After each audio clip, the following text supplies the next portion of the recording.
Hi ஹலோங்க, நான் உங்கள் சுமதிங்க. இன்னைக்கு வாங்க நான் உங்களுக்கு ஒன்று காட்டுறேன். இன்னைக்கு வந்து எங்கள் வீட்டில் ஸ்பெஷல் வந்து இது வந்து கஞ்சிங்க.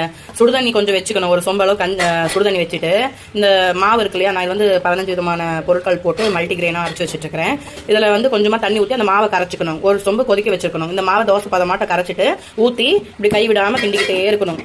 கிண்டிகிட்டே இருந்தால் நல்லா வந்து மனம் வந்துடும். மனம் வந்த வாட்டி அப்படியே இறக்கி நம்ம மூடி வச்சிட்டோம்னா அப்படியே கட்டியாக இருக்குங்க. நம்ம களிக்கிண்ட தெரியாதுங்க, இந்த மாதிரி கிண்டி எடுத்து வச்சுட்டு குழம்பு வச்சு தொட்டு சாப்பிட்டாலே போதுங்க. ஏதோ ஒன்று ஹெல்த்தாக சாப்பிட்டா சரி. எனக்கு ஒரு டவுட்டுங்க, அது என்னன்னு பார்த்தீங்கன்னா இருங்க சொல்கிறேன்.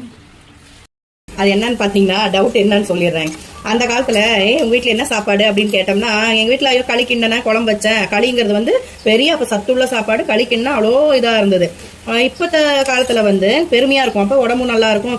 களியா சரி சத்துள்ள சாப்பாடு அப்படிங்கிற மாதிரி இருக்கும்.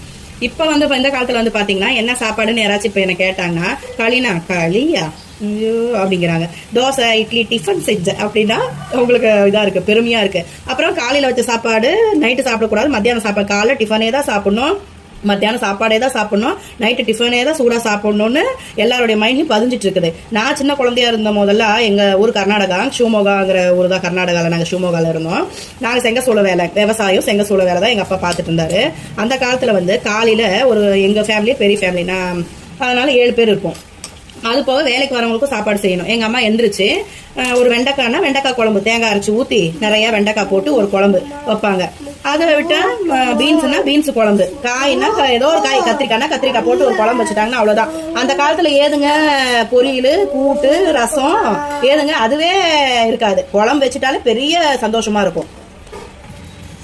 அந்த குழம்பு சாப்பிட்றதுக்கே நாங்கள் ஏங்குவோம், அவ்வளோ டேஸ்ட்டாக இருக்கும். களி கிண்டிடுவாங்க, சாப்பாடு வச்சுருவாங்க, அந்த அரண்டை களி போடுவாங்க. சாப்பாடு சாப்பிட்டு காலையில் செங்கசூளைக்கு போய் மண் சளிச்சு கொடுக்கணும். அந்த களை வந்து மட்டம் மண்ணுன்னு சொல்லுவாங்க, அது பண்ணுவாங்க. எங்கள் அக்காலாம் செங்கல் அறுக்கணும், எங்கள் அண்ணாவெல்லாம் மண் ஊற வச்சு அதை நல்லா மிதித்து நைஸ் ஆக்கி தரணும். செங்கல் அறுக்கிற அளவுக்கு நைஸ் பண்ணி தரணும். அந்த மாதிரி இது வேலை பார்ப்போம். வேலை பார்த்துட்டு 8:30 மணி பஸ்ஸு போனால் தான் விடுவாங்க, ஸ்கூலுக்கு போய் ரெடி ஆகி போங்கன்னு சொல்லி. நாங்கள் வேகமாக போய் தலை வர தெரியாது இல்லையா,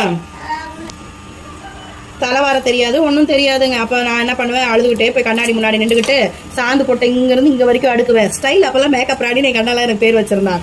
அந்த போய் குளிக்கிறோமோ இல்லையா, கை கால் மூஞ்ச கழுவிக்கிட்டு பொட்டு சாந்து போட்டு கலராக அடுக்குவேன். அடிக்கிட்டு அது கோணையாக போகுதா, மறுபடியும் இப்படி அடிச்சு செவத்தில் தொடச்சிட்டு மறுபடியும் அடுக்குவேன். செட் ஆகலையா அப்புறம் மறுபடியும் ஒரு இதை மட்டும் வச்சுக்கிட்டு. தலை வர தெரியாது. அதான் எங்கள் அம்மாலாம் செங்கசோள வேலைக்கு போயிருப்பாங்களா, அக்கம் பக்கமும் போய் வர முடியாது, எல்லாம் தோட்டம் காடுன்னு போகிறவங்க.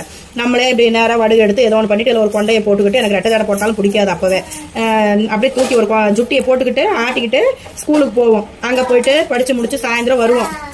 பெல் அடிச்ச உடனே வந்துடணும். எங்கள் அப்பா வேற டைம் பார்த்துட்டே இருப்பார். 4:30 மணி பஸ்ஸு, 5 மணி பஸ்ஸு